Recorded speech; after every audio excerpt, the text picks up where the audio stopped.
Hey gamers, today we're going to look at Santa Cruz. Let's check it out.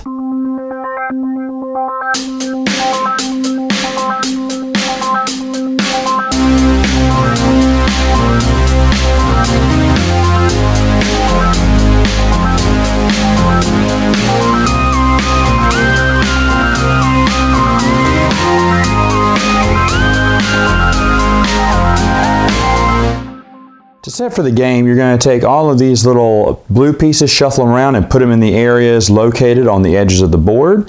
Those are the only ones that are going to be face up. Everything else will be face down. You'll shuffle all these brown tiles, put them on the square areas, and all these volcano tiles and put them on the diamond-shaped areas. You actually have a little player piece right here that starts here on the 0. If ever you make it past the 50, which you will in the game, they have these 50+ markers. And as you saw earlier, I had one placed right underneath there because that lets me know that I've already crossed 50. If you cross it again, you'll just put another 50 place marker on there, and that shows you have 100 as you move across the board. So that's basically how the score tracking works. You'll start off with 3 churches, 2 lighthouses, and 8 houses. There is a stack of birds here that all go face down. Bird tokens can be gotten. If you go to certain areas that have the little bird token on it, you'll just grab one face down. At the end of the game, these are worth victory points. They can be worth 1, 2, or 3 victory points. You don't know until the end of the game. Those are keeping hidden. The game has you take all of these route cards. These are route cards. You can travel by ship, or land, or sea, or you can also do 2 times. It means you can do 2 of these 3 ones. You can't do the same one twice, but you can do 2 of the 3 that I just reviewed. The game rules actually come with how you should divide those stacks out. So you divide those stacks out that way. What you're going to do is, depending on the number of players, you're going to give them these goal cards. If it's a 4-player game, 2, I think it's a 3-player game, and then a 2. This is a 4-player game, 3-player game, 2-player game. So you're going to be shuffling these out and giving them out, and they're going to have to complete these objectives, and they're going to have their travel cards in their hand. Now the objectives can be easy and say, hey, you get 3 points for anything you have on the outside blue spaces there. Or if you have a gold, you get 10 points. Or if you have 4 houses out, you'll get 6. Or if you have a sheep and an area that has fish, you'll get 7. Any other player that has either one of those will get 3. This one, if anyone's built around a lava place, they lose 2 spaces and they lose the building associated with that. That's the only card like that. But these can do just different things in the game, and they're very simple, and the rulebook tells you what each one does. But you're going to be taking a certain amount there, and you're trying to score these. Now when you score these, everyone scores these. So for instance, if I got gold and I get 10 points, but if someone else also had a gold house, they will also get 10 points as well. So you need to be careful when you play these. Again, how the game starts off is everyone will usually just play a sailing card, and they're going to sail because you got to get to the island from there, and you're going to plant either a house, a lighthouse, or a church. The iconography on the board will tell you. And you only have a limited number, so say I go here, anything connected to that church is now revealed. So that one's already been revealed. I go up this road, reveal that one. That's another church worth 3 points. And I go over here, and this is a house with sheep. Ooh, well, if one of my goals was to get a house with sheep and fish, then I'm almost there. And maybe if I was supposed to get fish, I probably would have gone up to this house first, gotten 2 points, plus 1s, that's 3 points, and a fish. That'd have been nice. But here's how it works. From there on out, I can go out to one of these places here by just playing that type of card. So sailing is the only card that can get you somewhere else on the island and go around. Other than that, you can only play on areas that have your pawn next to it. So I could play here, here, or here. And that's how you're going. Now, you can travel by road, by playing these road cards here. It says road, and you travel to the road, and I could place a house there on my next turn. Again, every time I'm getting points, I'm moving down the board here. So I got 3 for my last turn. My next turn I got 1.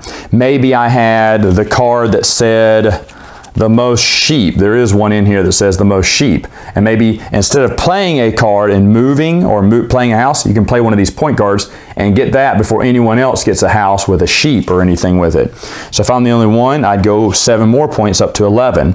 Now, if there are other players who had sheep houses, of course, like I said, they would get 7 there. So that's what you're doing. You're moving around the board, you're building and revealing tiles that are next to you, and everyone's doing that. Remember, the only time you can break your chain is if you get another sailing card and say details somewhere else around the island to kind of research. There are these 2 little mini islands here as well that you can search as well. Now, after everyone has played all the cards in their hand, including their scoring cards, they have to play them. Even if they didn't get the points and someone else sadly has the points, then that means they have to give it up and they have to give them the points. They have to play all the cards in their hand. Once they've done that, then starting with the player who's lowest on the track, they can pick someone else's hand, their travel cards and their special cards here. And once they go, then the other player goes. Now, that current player can always pick their same hand that they had. You don't have to switch hands, but it gives the last player the option to say, man, your cards are really good. I'm going to take your cards. Now, you do know what they have, but you'll get +1 more cards. So 1 card will at least be a secret there. Another objective, you'll take all of your buildings from the board. Any revealed tiles will stay revealed, and then you play it for a second round, this time with the same goals plus another secret goal. Now, again, same rules apply as placement goes. Once you run out of pieces for that round, you cannot place any more. So if I placed out 2 lighthouses, like say here and here, and I really wanted to get another lighthouse to go on this place here, I don't. I already have 2 lighthouses. I can't use another one. Same thing with churches. Once I run out of churches, I can't place any more churches for that round until the end of the round when we take our cards back. Now, at the end of the second round, after that, you add up all your points, add up any of your bird tokens, and of course, you've probably already played these cards, but you add up your bird tokens, add those points. Whoever has the most points wins. Final thoughts. What do I think about the game? Well, just to let you know, the first time I played it, we played it wrong. Which just goes to show you, never play the first game with me at the table. I'll always read a rule wrong. We thought you had to leave your pieces out there on the island. And afterwards, like, man, this really sucks. We didn't understand what was going on. And then afterwards, right after they left, I reread the rules and went, oh, you're supposed to take everything off the island. So the next few times we played, it was a lot better. Now, yes, it is true. Whoever has that 10 gold, you're going to take that. That's a lot of big points there if you have a good hand. But the thing is, though, people know that hand, and they start going for the gold, or they start going for this first. Well, you better watch out, because if you keep spreading your houses, because everything you have is limited. And if you have cards that fulfill goals, it got to be where on the second round, a lot of folks had to play their last, reward card and give other people rewards. Because they ran out of buildings. They go, this sucks. Nah, you tried to steal other people's points, and so therefore you didn't fill your own objectives, and now you have to get points to other players. That's the name of the game. It is, almost like building management. When to build, where to build. And the first round is basically you're hiding those cards. You don't want to give away what you're going for. So if you go for a fish, everyone's like, they got a fish card. I better get fish. No, you didn't have a fish card. You're just throwing something away for them to throw them off topic because you just want to get on that side of the island. What deck of cards you put in your hand matter a lot. Depending on the rewards you get, then you get to pick the deck of cards. Some of them are, one is evenly balanced. I think one is more focused on roads. One has more river cards. One has more island cards, the little blue circle outland cards.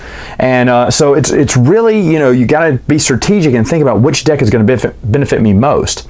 So, because if you pick the wrong deck, then you're really going to screw yourself later on. Like you're trying to get up the river to fulfill a card, but you can get enough river cards, and those double cards, those 2x cards are always nice too.